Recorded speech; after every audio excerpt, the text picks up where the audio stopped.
స్తోత్రం తండ్రి, స్తోత్రం స్తోత్రం స్తోత్రం స్తోత్రం ప్రభా. తండ్రి కుమార పరిశుద్ధాత్మ నామంలో త్రియేకదేవ నామంలో ప్రభా, మరి ఈ చిన్న కార్యానికి ప్రభా మీరు తోడుగా ఉండండి అయ్యా. నీకు వందనాలు స్తోత్రం నాయన. ఆది నుండి వరకు అధ్యక్షతను వహించండి.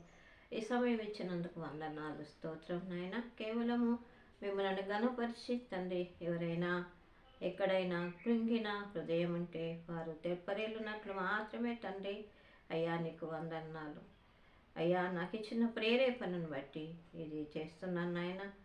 క్షమించండి, మన్నించండి, ముందుకు సాగుటకు సాయం చేయండి.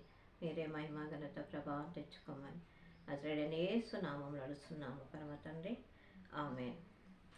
దేవునికి స్తోత్రం కలుగును గాక. నా పేరు కొడకల్ల సుజాతమ్మ, నా భర్త సాంబయ్య, లష్కర్ సింగ్ గారు, నగర్ హన్మకొండ వాస్తవ్యులు. చిన్న పాట పాడుకున్నాం. ఇది మరి పాటల పుస్తకంలో ఉన్నదాన్ని నేను స్వీకరించి పాడుతున్నా.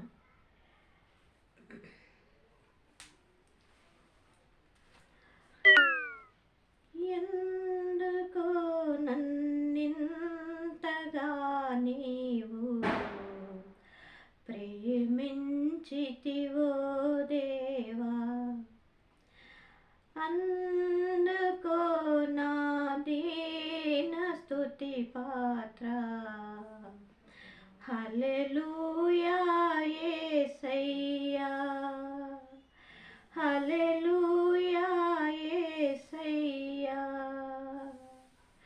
హల్లెలూయా యేసయ్యా.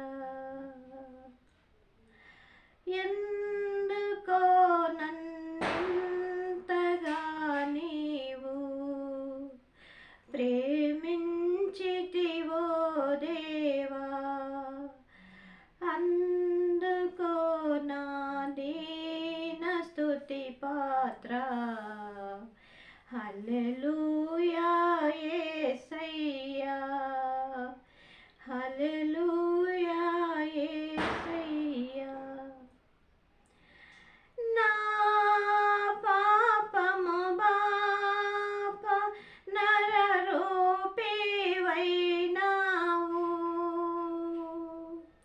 నా శాపము బాప నలిగి వ్రేలాడితివి.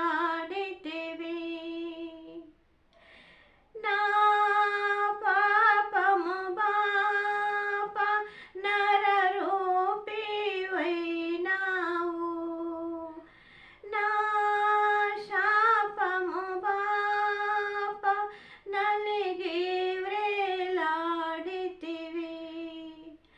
నాకు చాలిన దేవుడవు నీవే, నా స్థానములో నీవే. నాకు చాలిన దేవుడవు నీవే, నా స్థానములో నీవే. హల్లెలూయా యేసయ్యా, హల్లెలూయా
నన్ను దాచియున్నావు,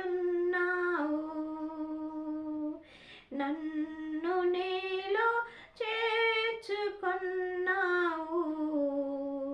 నన్ను దాచియున్నావు. హల్లెలూయా యేసయ్యా, హల్లెలూయా యేసయ్యా, హల్లెలూయా యేసయ్యా, హల్లెలూయా యేసయ్యా.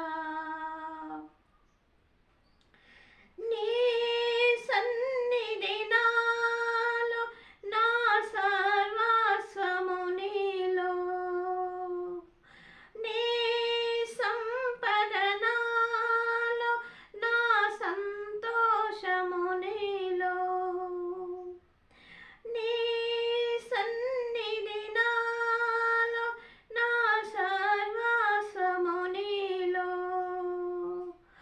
నీ సంపద నాలో, నా సంతోషము నీలో. నీవు నేను ఏకమగు వరకు నన్ను విడువానంటివి దేవా, నీవు నేను ఏకమగు వరకు నన్ను విడువానంటివి దేవా. హల్లెలూయా యేసయ్యా, హల్లెలూయా యేసయ్యా, హల్లెలూయా యేసయ్యా, హల్లెలూయా యేసయ్యా. నా మనవులు ముందే నీ మనసులో నెరవేరే, నా మనుగడ ముందే నీ గ్రంథములో నుండే, నా మనవులు ముందే నీ మనసులో నెరవేరే, నా మనుగడ ముందే నీ గ్రంథములో నుండే.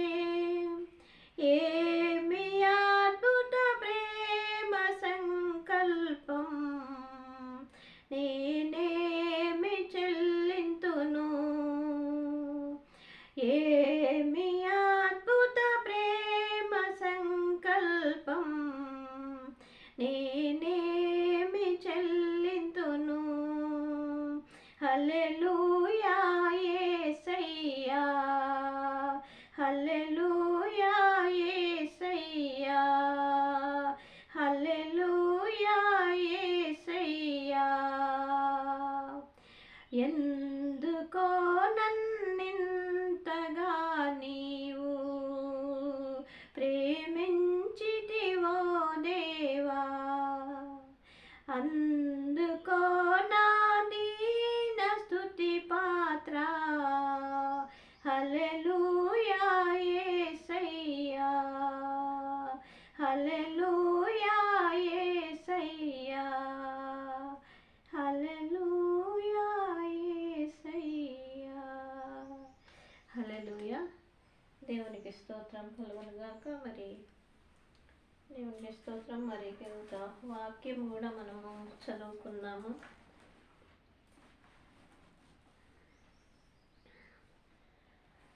మన మనువులు ముందే గ్రంథములో నెరవేర్చబడ్డాయి అని చెప్పి మనము పాడుకున్నాము. దానికి సంబంధించినటువంటి వాక్యము పరిశుద్ధ గ్రంథము నుండి పాత నిబంధన గ్రంథము ఆది కాండము 45వ అధ్యాయమును మనము చదువుకున్నాం.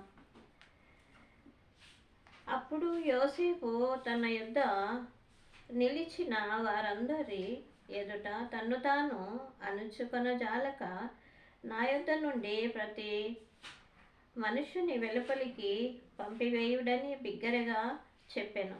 యోసేపు తన సహోదరులకు తన్ను తాను తెలియచేసుకొనినప్పుడు ఎవరునూ అతని యొద్ద నిలిచి ఉండలేదు.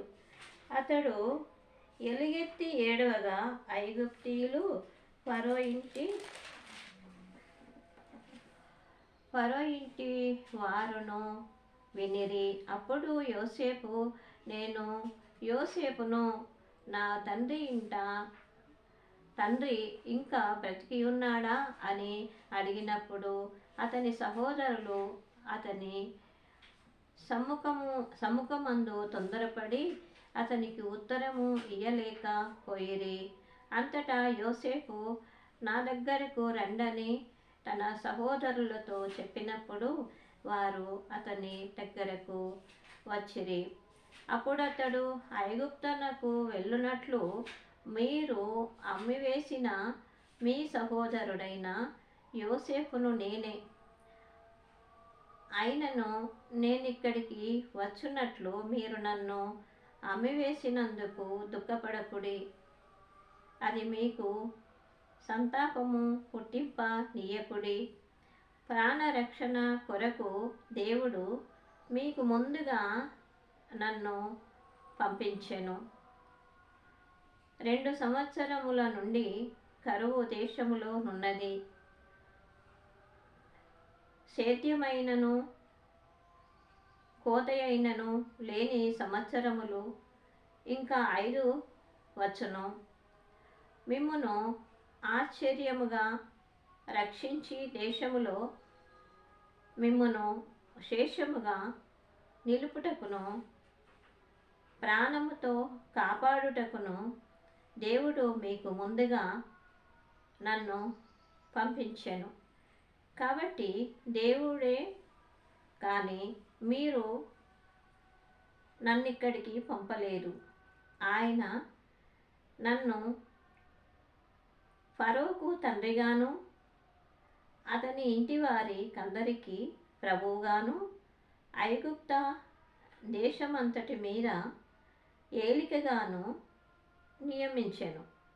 మీరు త్వరగా నా తండ్రి యొద్దకు వెళ్ళి అతనితో, నీ కుమారుడైన యోసేపు దేవుడు నన్ను ఐగుప్త దేశమంతటికి ప్రభువుగా నియమించెను, నా యొద్దకు రమ్ము, అక్కడ ఉండవద్దు.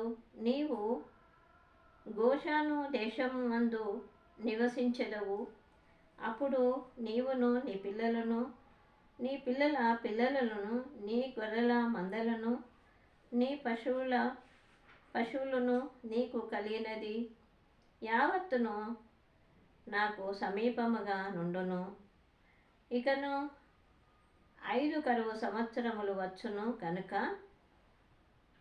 నీకును నీ సంతతి వారికిని నీకు కలిగినదంతటికిని పేదరికము రాకుండా అక్కడ నిన్ను పోషించదనన్నాడని చెప్పాను. ఇదిగో మీతో మాట్లాడుచున్నది నా నోరే అని మీ కన్నులకును మీ తమ్ముడైన బెన్యామీను కన్నులను చూచుచున్నవి. ఐగుప్తులో నాకు కలిగిన సమస్త ఘనతను మీరు చూచినది యావత్తు నా తండ్రికి తెలియచేసి త్వరగా నా తండ్రిని ఇక్కడికి తీసుకొని రండని తన సహోదరులతో చెప్పి తన తమ్ముడైన బెన్యామీను మెడ మీద పడి ఏడ్చెను. బెన్యామీను అతని మెడ మీద పడి ఏడ్చెను. అతడు తన సహోదరులందరినీ ముద్దు పెట్టుకుని వారి మీద పడి ఏడ్చిన తర్వాత అతని సహోదరులు అతనితో మాట్లాడిరి. దేవుడు పరిశుద్ధ లేఖనమును మన వెనుకల్లో దీవించి ఫలింప చేయనుగాక. ఆమేన్. దేవునికి స్తోత్రం కలుగునుగాక. మరి కరువు వస్తుందన్న సంగతి మరి ఎవరికి తెలియదు. కానీ ఫరోకు కల రూపమున మరి దేవుడు మరి ఆవులను బలిష్టమైనటువంటి ఆవులను, బక్క చిక్కిన ఆవులను ఆ సముద్రం నుండి బయటికి రావడం, ఆ 7 బలమైనటువంటి ఆవులను ఈ బక్క చిక్కిన ఆవులు తినివేయడం, ఇదంతా కూడా ఫరోకు కలిగినటువంటి దర్శనం. దీని అర్థం చెప్పడానికి ఆయనకున్నటువంటి పండితులను, పామరులను, శాస్త్రజ్ఞులను, శాస్త్రవేత్తలను ఎంతోమందిని పిలిచిండు, కానీ వారికి సాధ్యం కాలేదు. కానీ మరి అనేక శ్రమల గుండా వెళ్ళుచున్నటువంటి యోసేపు తన అన్నల చేత తృణీకరింపబడిన వాడై ఆ నీళ్లు లేని బాయి గోతిలో వేయడం. అంతేకాదు, రూబేనేమో తమ్ముణ్ణి చంపకూడదని చెప్పినట్టుగా వాక్యం ఉంది. యూదానేమో అతన్ని చంపొద్దు కానీ అమ్ముకుందామని చెప్పినట్టుగా వాక్యం ఉంది.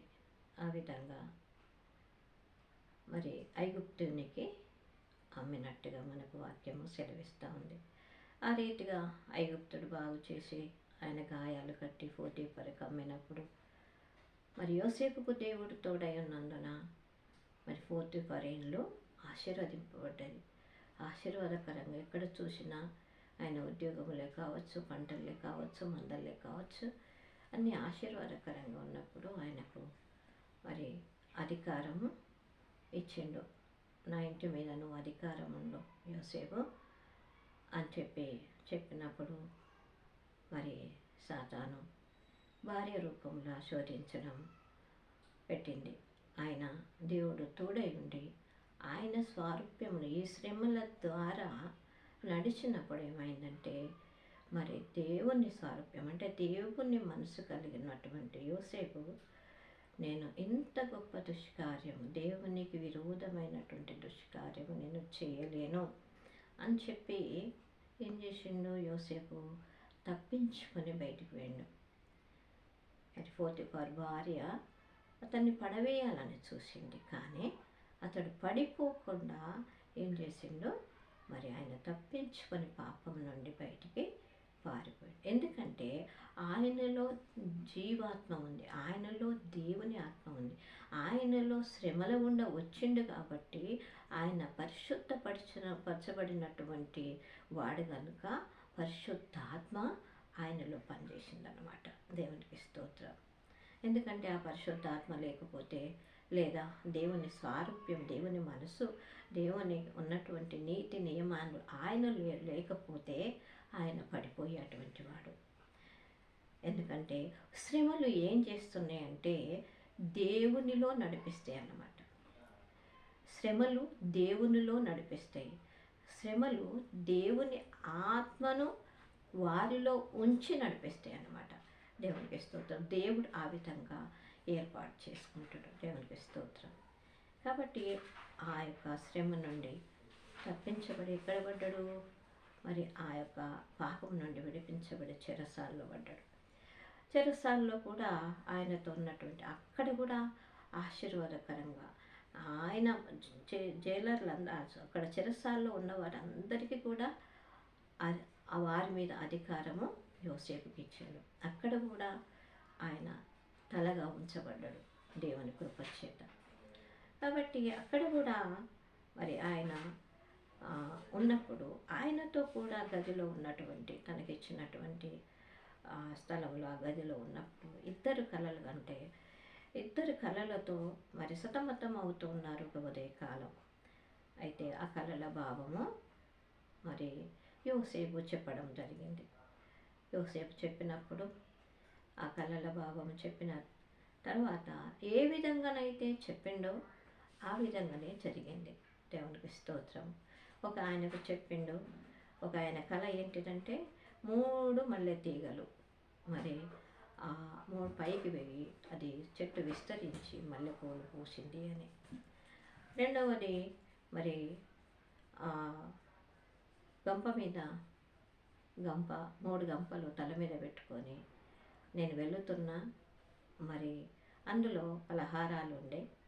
ఆ పలహారాలను తినడానికి ఆకాశ పక్షులు వచ్చి ఎత్తుకొని పోయినాయి, నా తల మీద గంపలో ఉన్నటువంటి వాటిని అని చెప్పడం జరిగింది. ఆ రీతిగా ఆయన చెప్పినటువంటి అర్థం ఏమిటంటే, మల్లెతీగ అంటే నీకు ఫరో తిరిగి నీ ఉద్యోగం నీకు ఇచ్చి ఇంకా హెచ్చిస్తాడు, నీకు ప్రమోషన్ లాంటిది ఇస్తాడు. అయితే ఇంకొక వ్యక్తికి ఆ గంపలు పలహారాలు పక్షులు ఎత్తుకుపోయినటువంటి ఆ వ్యక్తికి ఏమో అంటాడు, ఏమంటాడంటే, నేను 3 దినాలలో నీ తల అది తీసివేస్తాడని. ఆ విధంగా జరిగిందన్నమాట. దేవునికి స్తోత్రం. ఆ విధంగా జరిగినప్పుడు మరి నన్ను కూడా మరి రాజు దగ్గరికి మీరు వెళ్ళినప్పుడు, మీరు ఎక్కడికి వెళ్ళినా నన్ను జ్ఞాపకం చేసుకోండి అని యోసేపు ఆ ఇద్దరికి చెప్తాను. మీ కళ నెరవేరినప్పుడు నన్ను జ్ఞాపకం చేసుకోండి అని చెప్తాడు. అయితే మరి యథావిధిగా 3 రోజుల్లో లోపల మరి జరగవలసినంత జరిగింది. మరి గిన్నె అందించేటువంటి వ్యక్తి ఫరో దగ్గరికి పోయి గిన్నె అందిస్తూ ఉన్నాడు. దేవునికి స్తోత్రం. ఆ తర్వాత కలిగినటువంటి దర్శనాన్ని బట్టి, రాజు కలిగినటువంటి దర్శనాన్ని బట్టి ఎవరిని పిలిపించినా కూడా వాళ్ళు ఆ సమాధానం ఇవ్వలేకపోయిండ్రు. యోసేపును పిలిపిస్తే మరి చెరసాల్లో ఉన్నటువంటి యోసేపుని పిలిపించినప్పుడు ఆ కళకు భావము తెలపడం జరిగింది. అయితే కళకు భావం మరి నీకు లోపల దేవుని ఆత్మ ఉంది, పరిశుద్ధ ఆత్మ ఉంది. మరి ఎంత మరి నేను మర్చిపోయినటువంటి కళను కూడా నువ్వు మరి చెప్పినావు కనుక నువ్వు మాత్రమే ఇది చేయగలుగుతావు అని చెప్పి, మరి ఒక సింహాసనం మాత్రమే నాది, కానీ ఈ ఐగుప్త దేశం అంతటికీ కూడా నువ్వు ఒక రాజు అవుతావు, నేను అధికారం ఇచ్చి నిలవబెడతా అని చెప్పి ఫరో అంటాడనమాట. ఫరో అని మరి అతనికి మరి ఉంగరం పెట్టి మరి ప్రశస్త వస్త్రములు ధరించి మరి రాజుగా పెట్టుకుంటాడు. ఆ తర్వాత నిజంగానే కరువు రానే వస్తుంది. వచ్చినప్పుడు మరి ఎక్కడ కూడా పంట లేదు. ఎందుకంటే ఈ మరి యోసేపును మరి ఎన్నుకున్న తర్వాత అతడు చేసినటువంటి పని ఏంటి అంటే, ఈ 7 బలమైనటువంటి ఆవులు అంటే 7 సంవత్సరాలు, మరి 7 సంవత్సరాలలో మంచి పంటలు పండుతాయి అన్నమాట. మంచి పంటలు పండుతాయి. అయితే ఆ మంచి పంటలను పండించి మరి వాటిని మరి సమకూర్చడానికి, గోడాములలో సమకూర్చడానికి నీవే సమర్థుడు అని చెప్పి మరి ఫరో రాజు మరి యోసేపునకు ఆజ్ఞ ఇస్తాడు. ఆ రీతిగా మరి దేశమంతా తిరిగి మరి చక్కటి పంటలు పండించి ఆయా స్థలాలలో మరి గోడాములు చేసి వాటి నిండా ధనాన్ని నింపుతాడు. అనుకున్నట్టుగానే మరి కరువు రానే వచ్చింది. కరువు వచ్చిన తర్వాత మరి ఎక్కడ యూదా బెత్లెహేము వేరున్నారు. ఇక్కడ యూదా దేశంలో ఇశ్రాయేలు యాకోబు సంతానం, మరి అక్కడ కూడా కరువు వచ్చింది. అక్కడక్కడ కరువులు ఉన్నాయి.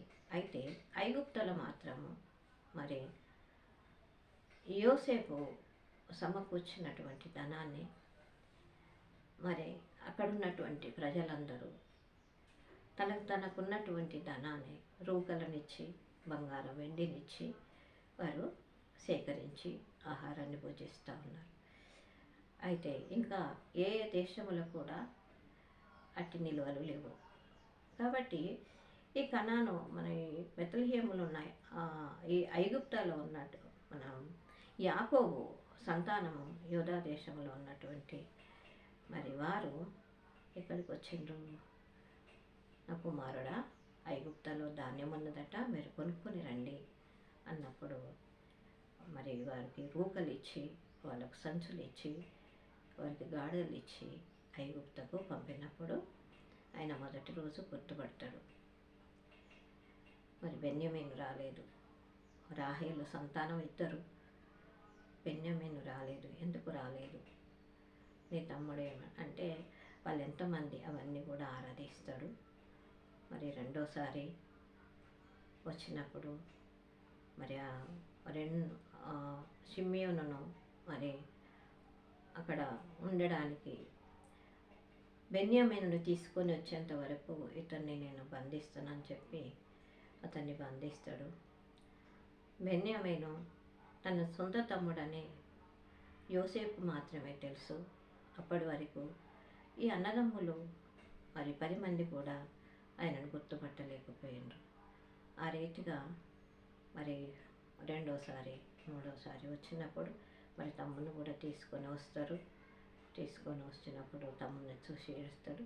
మరి మూడవసారి మరి నా తండ్రి బ్రతికి ఉన్నాడా అని చెప్పి మరి అడిగి మరి తీసుకొని రండి, నా తండ్రిని తీసుకొని రండి, నేను బ్రతికి ఉన్నానని చెప్పండి, నేను రాజునయ్యానని చెప్పండి అని వారికి సపరేట్గా విందు ఏర్పాటు చేసి ఆ విందుకు ముందు వారి మీద పడి ఈడ్చి వారిని ముద్దు పెట్టుకొని, తమ్ముని ముద్దు పెట్టుకొని, అన్నతమ్ములందరినీ ముద్దు పెట్టుకొని ఆయన, ఎందుకంటే మరి పవిత్రమైనటువంటి ముద్దు, దేవునికి స్తోత్రం. తన అన్నలను తమ్ముడు ముద్దు పెట్టుకున్నాడు. ఆ అధికారము దేవుడిచ్చింది, దేవునికి స్తోత్రం. ఎందుకంటే స్వచ్ఛమైనటువంటి మనసు, దేవుని మనసు శ్రమల నుండి వచ్చింది కాబట్టి యోసేపు కలిగి ఉన్నాడు అన్నమాట. అక్కడ ఆ పోషణ అనంతరం మీరు దుఃఖపడద్దు, మీరు నేను ఏదన్నా చేస్తానని మీరు బాధపడద్దు, నేనేమి చేయను, ఎందుకంటే ఈ కరువు వచ్చింది చూడండి, ఆ కరువు వచ్చినందుకే దేవుడు ముందుగా ఇక్కడికి నన్ను పంపించిండు అని చెప్పి యోసేపు వారితో చెప్పడం జరిగింది.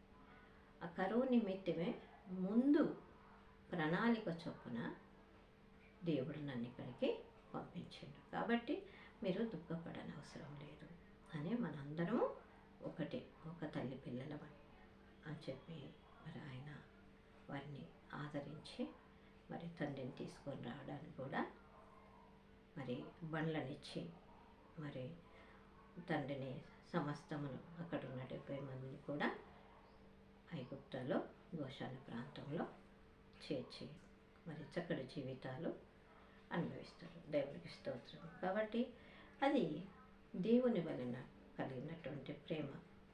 పరిశుద్ధాత్మను మనం పొందుకున్నప్పుడు ఇతరులను ప్రేమిస్తూ ఉంటాం, శత్రువును ప్రేమిస్తూ ఉంటాం. కాబట్టి శత్రువును ప్రేమించాలంటే నిన్ను వల్లనే పొరుగు వారిని ప్రేమించు, నీ దేవుణ్ణి ముందు ఆరాధించు. దేవుడిచ్చేటువంటి జ్ఞానము, దేవుడిచ్చేటువంటి బలం, దేవుడిచ్చేటువంటి ఆయువు, దేవుడిచ్చేటువంటి ఆరోగ్యం, దేవుడిచ్చేటువంటి ఆహారం, వాటిని నువ్వు భుజించు. అంతేగాని మనం స్వయంగా నిర్ణయాలు తీసుకొని ఏదో చేయాలి, ఏదో వట్టిగా వస్తుంది అంటే యోసేపు వట్టిగా రాజైందా? ఎన్ని శ్రమల గుండా వస్తే రాజైంది అక్కడ. దేవునికి స్తోత్రం. బంగారము అగ్నిలో వేస్తే మెరుస్తుందట. కాబట్టి శ్రమలు వస్తే భయపడకండి. దేవుడు మిమ్మలను నన్ను మనందరినీ సృష్టించినటువంటి సృష్టికర్తకు ఒక ప్రణాళిక ఉంది. ఆ ప్రణాళిక ఏ విధంగా ఉంటే ఆ విధంగా ఆయన తీర్పు తీరుస్తాడు. యోసేపునకు కలిగిన మనసు మనమందరం కలిగి ఉంటాం. ఆయన దేవుని యందు భయభక్తులు కలిగి, దేవుని ప్రేమ కలిగి అన్నతమ్ములను, కుటుంబాన్ని ఆదరించాడు. దేవునికి స్తోత్రం. అదే రీతిగా మనం కూడా దేవుని యందు భయభక్తులు కలిగి మన కుటుంబాలను, మన సంఘాలను, మన తోటి వారిని ఆదరిద్దాం, ప్రేమిద్దాం. దేవునికి స్తోత్రం. మరి దేవుడు కొద్ది మాటలు మన వెనుకల్లో దీవించి ఆస్వాదించి ఫలింపచేయునుగాక. ఆమె.